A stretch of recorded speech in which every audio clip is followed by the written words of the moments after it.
Road by Iliana Malancioiu. I walk on a dark road so that I won't see the way my young oxen limp so much, the horseshoes gouging into their hooves. They're frightened at the earth's least touch. Time to time they kneel down in their yoke. I'd prod them on, but I'm too weak at heart. They look at me mildly, yet on their own, as if at a signal, struggle up, then start. Only at midnight I bring them to a halt, untie them for a while, then stand and wait, with the village dogs all barking at me outside the old blacksmith's gate. With both arms I hold their legs up one by one, pressing my palm to their hooves, finding which side they have been limping on, and where the bones, worn down, need binding.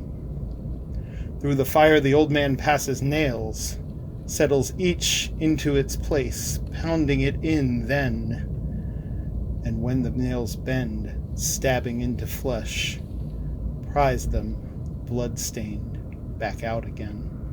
Hammers them straight, then drives them in. He asks me who I am and where I'm bound, and then, deciding if I can get that far, he makes the team stand on solid ground, helps yoke them up and get them on the road.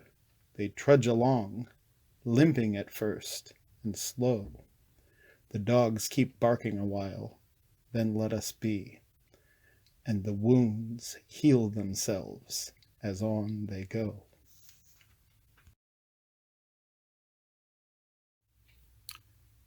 A Trilogy of Walking Songs by JRR Tolkien.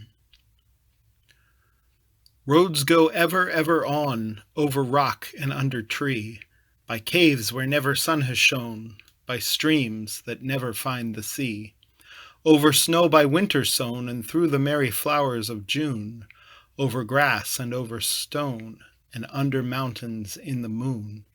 Roads go ever, ever on, under cloud and under star, yet feet that wandering have gone turn at last to home afar.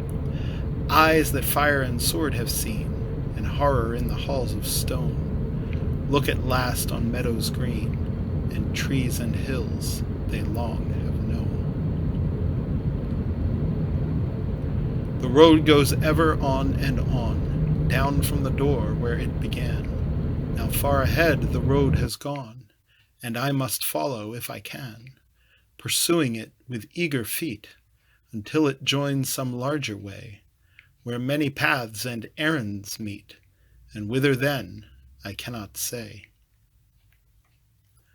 Upon the hearth the fire is red, beneath the roof there is a bed, but not yet weary are our feet, still round the corner we may meet a sudden tree or standing stone that none have seen but we alone. Tree and flower and leaf and grass, let them pass, let them pass. Hill and water under sky, pass them by, pass them by. Still around the corner there may wait a new road or a secret gate, and though we pass them by today, tomorrow we may come this way, and take the hidden paths that run toward the moon or to the sun. Apple, thorn, and nut and slow, let them go, let them go. Sand and stone and pool and dell, fare you well, fare you well. Home is behind, the world ahead, and there are many paths to tread, through shadows to the edge of night, until the stars are all alight. Then world behind and home ahead, we'll wander back to home and bed. Mist and twilight, cloud and shade, away shall fade, away shall fade. Fire and lamp and meat and bread, and then to bed, and then to bed. The Road Not Taken by Robert Frost.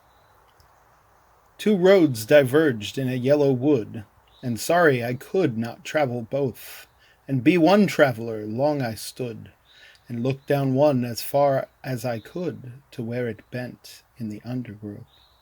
Then took the other, as just as fair, and having perhaps the better claim, because it was grassy and wanted wear, though as for that the passing there had worn them really about the same. And both that morning equally lay in leaves no step had trodden black. Oh, I kept the first for another day, yet knowing how way leads on to way, I doubted if I should ever come back. I shall be telling this with a sigh, somewhere ages and ages hence.